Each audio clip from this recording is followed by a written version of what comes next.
Hi everyone, welcome to Watercolor Wednesday. I am Bonnie Krebs, creator of Watercolor, the Art Impressions Way. And this is another fall project. I'm going to show you how to make this little wooden bucket. This is actually the metal bucket from the container set. So this one right here. I love this image. I use it all the time, but it's really fun to change that up. And we're going to turn it into this little wooden bucket, perfect for a little fall painting. Okay, so let's get going on this. This is a really easy project, so it's only going to take us a few minutes. So we're going to start with the container set, and we're going to use the little metal bucket in here. In the Southwest set, we're going to use this little cactus right here.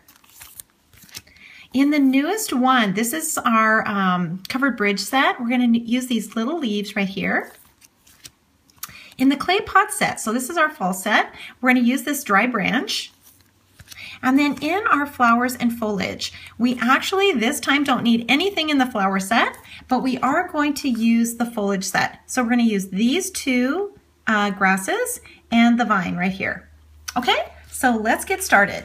We're going to start out by inking the bucket. So we're going to use the sepia, and the sepia is that antique color. So we're just going to ink this whole thing up using that sepia color. Okay, so we're going to stamp that in the middle of our paper using our watercolor paper, remember. And we're going to start by pulling the color out of the lines. This is always the first step.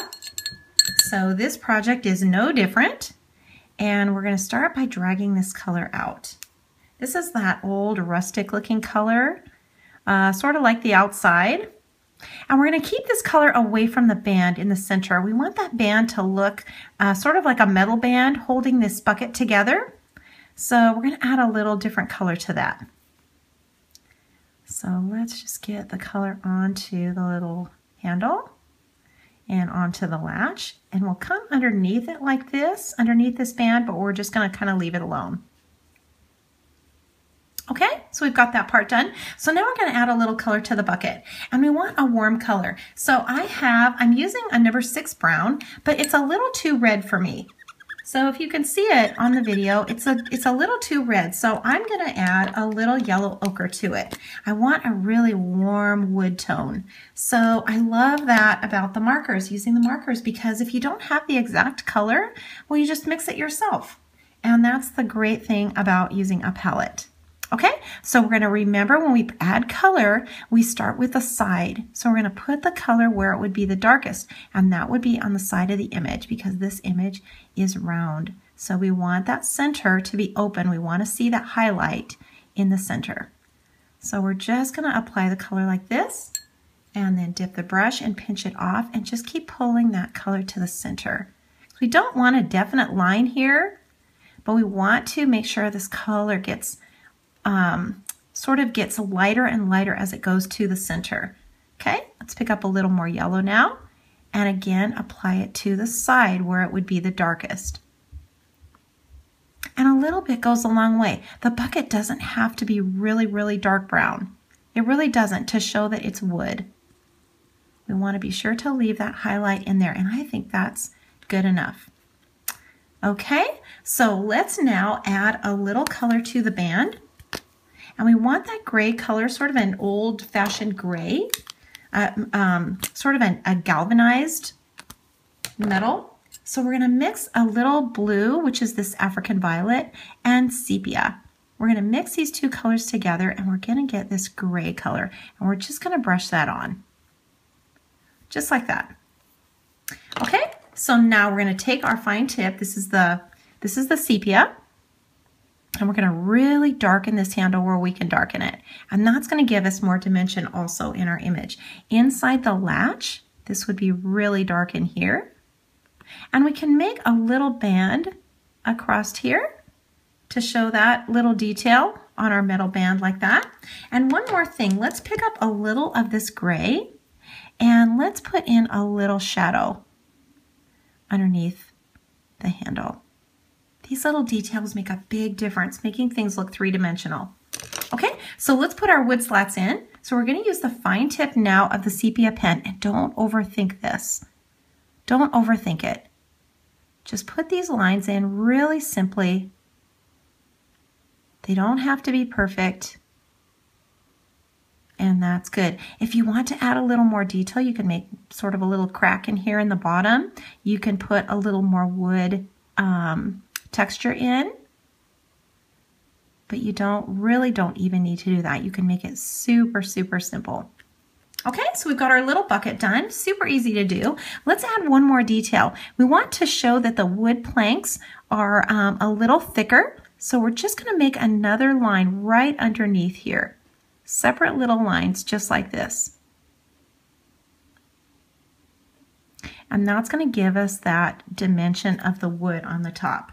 Okay, so we're good to go on that. Let's add our detail to the center. We're almost finished with this image, so let's just add our detail, and that would be our grasses and our foliage. So let's start with the large grass, and I'm using the this is actually called olive brown, but it's a green. It's an olive green color.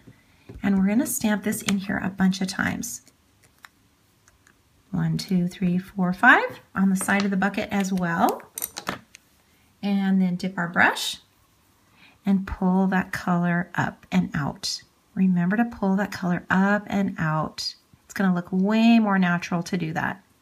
Looks kind of overgrown. Drag some of this color out here. Okay, let's add a little more grass into this area. That would be our small grass.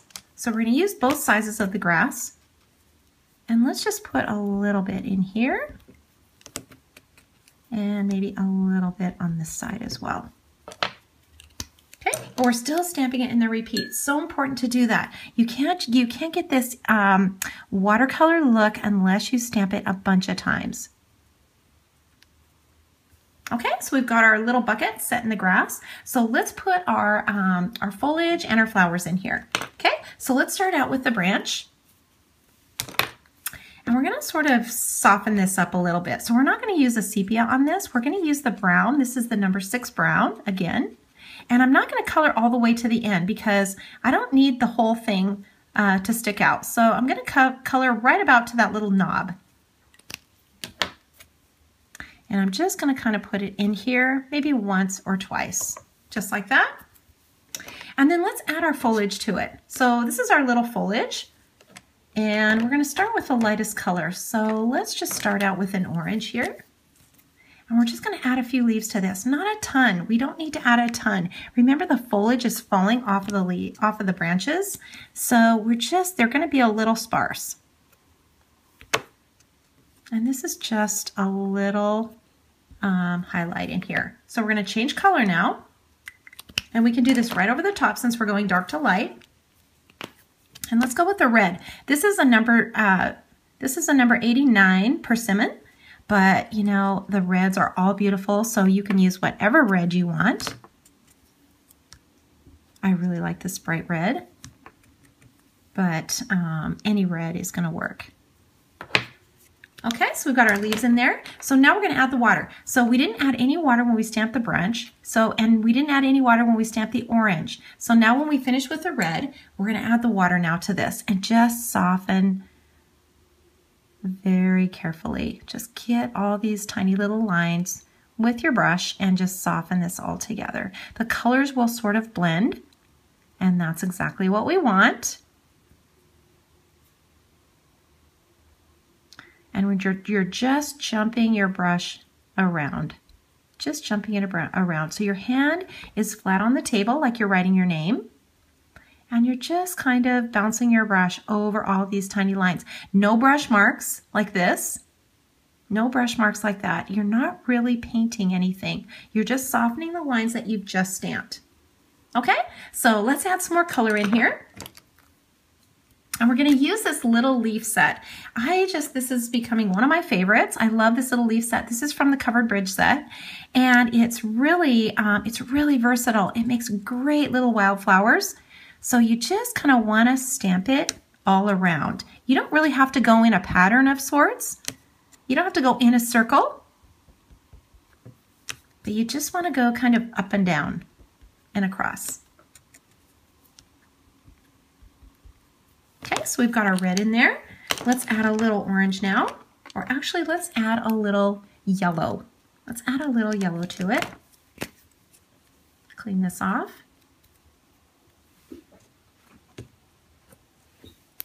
And we'll put a little yellow on here, just a little bit. Kind of brighten that up. And then a little bit over here and here. You can add as much or as little as you want to these images. They're so fun. They don't necessarily have to be just filled to the brim either. I sort of get carried away sometimes because I just love adding all the colors to it. But sometimes the really simple ones are really cool too. Just a few little branches, a few little flowers, and you're good to go. Okay, one more thing. Let's add our little wheat in. This is actually from the cactus set, but it makes a great little wheat stalk. So we're going to ink this with the ochre, and we're going to stamp it 3 or 4 times. So 1, 2, 3, 4 is good. We're going to add a little water to that. So softening all these little lines, including the light ones that are in the background. Be sure to get all of those too. And wheat has these little lines. So I'm using the fine tip, and you can put these little lines in. I don't really know what they're called, but a farmer could tell you.